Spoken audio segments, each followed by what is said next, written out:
Hello and happy June, everybody, and welcome to the Talking Fantasy Baseball Podcast, Midweek Minutes Edition, June 3rd edition. My name is Eric Henriksen. On each Midweek Minutes, we'll be bringing you the biggest news and notes you need to know.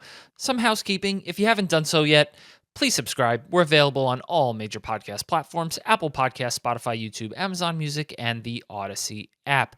And give us a like, leave us a 5-star rating, or a thumbs up. It really helps us out a lot.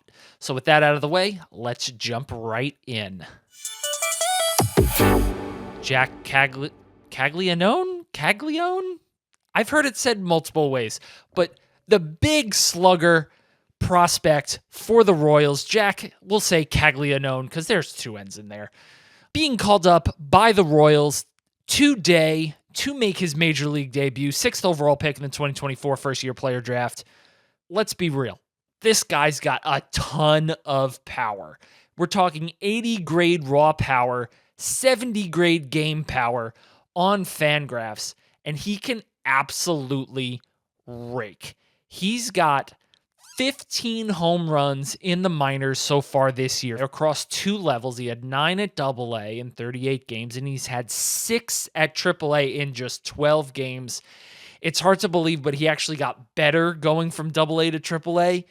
This guy can absolutely rake.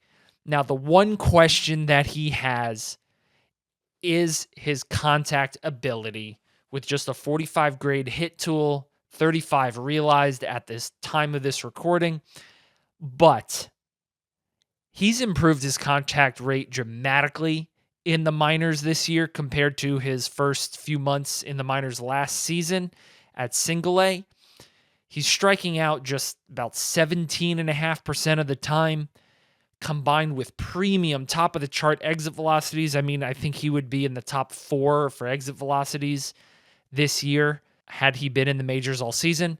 I mean, you're looking at a recipe for success here. He's first base eligible right now on the wire, if he's not scooped up, but he's first base eligible right now, and he will get outfield eligibility because that's where he's slated to play. Kansas City's outfield has been dreadful this season. It's actually cost multiple players their spots on the roster already. So Jack Caglianone is getting the call, will get plenty of runway and plenty of playing time. You do not have to worry about where the Royals play being a pitcher-friendly park for Jack. This guy's premium exit velocities are going to allow his power to play literally anywhere. So a big bat coming up from the Royals, and he's going to be guaranteed playing time, and I think that's a very big deal for a big-time prospect like Jack Caglianone. I did pick him up in one of our leagues where he was available last week in preparation and hope for this. So I'm really hoping that he comes up and hits the ground running, although that's not a guarantee. That's been very hard for prospects this year. Again, I'll reiterate what I've said multiple times this season. Be patient, but the power upside is tremendous. Sawyer Gipson-Long is making his return after missing last season with Tommy John surgery and hip surgery. Detroit needs him to fill in Jackson Job's spot in the rotation, so he should also get a long leash to have a roster spot, to have a rotation spot. He flashed some very nice upside in 5 starts back in 2023 when he initially got the call. Now he's 27 years old, coming off 2 surgeries. He's looked good in his rehab at AAA in 16 innings. The velocity readings are apparently good.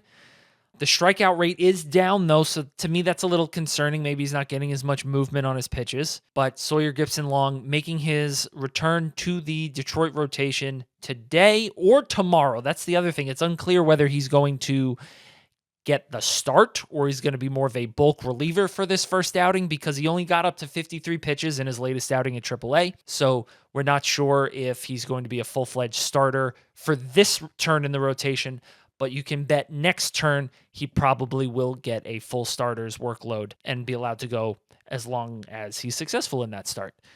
So Sawyer Gipson-Long, I think he's worth a speculative add, or you can just wait and see how this first turn goes and then determine it from there.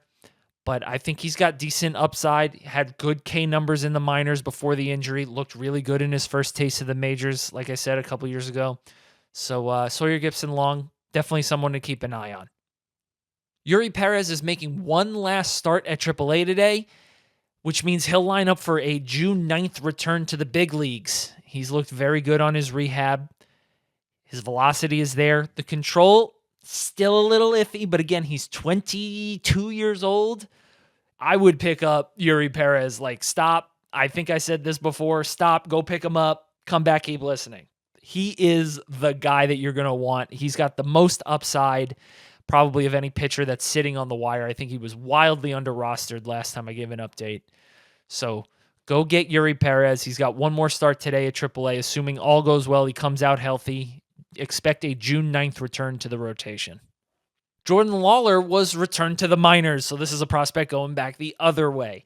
He was hitless in his stay in the majors, but he never really got a chance to play consistently while he was up. And to be honest, to give prospects a fair shot, you have to give them a shot to play.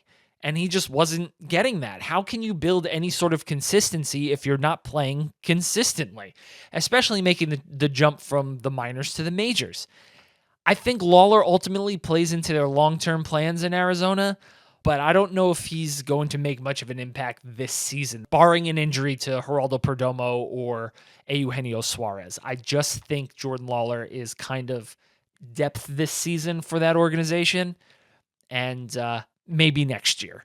But hey, in his first game back in AAA, multi-hit game. And another guy who hasn't gotten a fair shot to play in the majors up until perhaps right now, and that's Kobe Mayo of the Baltimore Orioles. He got the call back up because of an injury to Ryan Mountcastle. So Kobe Mayo may finally get his first shot at everyday consistent at-bats for the Orioles. But I think how the Orioles have handled him up until this point is indicative of his true talent level. Forget what he did in the minor leagues. He does have contact issues. Okay, the power is real, but if you can't hit the ball, what good is it? Jack Caglianone does not have those contact issues, or has not at least shown those contact issues this year. He's actually shown improvement in contact. So if I'm picking between the two of them, I'm taking Cags. I think Baltimore knows what they're doing, actually, when it comes to hitting prospects, despite what they've done with certain moves, trading away Kyle Stowers and Connor Norby for Trevor Rogers. Now, that was a bad trade, but they were looking for pitching, so they had the right intentions. But I don't see Kobe Mayo making an impact unless he gets everyday playing time, and now he's finally getting it. So I think now is the time we can properly evaluate him. Before getting intermittent playing time, getting called up, sent back down, called up, sent back down, yo-yoed back and forth, you can't really get a good read on a player. But I think now we'll finally get to see sustained playing time to see if he actually is worth anything or has any sort of fantasy potential. But at third base, he's really got a rake to be of any interest. The Astros are calling up two prospects, Shea Whitcomb and Jacob Melton. They were called up at the end of last weekend. Honestly, I have no interest in either player. I think Melton's going to get platooned because he's got questions about hitting lefties. And Whitcomb, I think we've seen him before. His power might be interesting since he was leading minor league baseball in home runs, but I really don't think there's anything actionable here.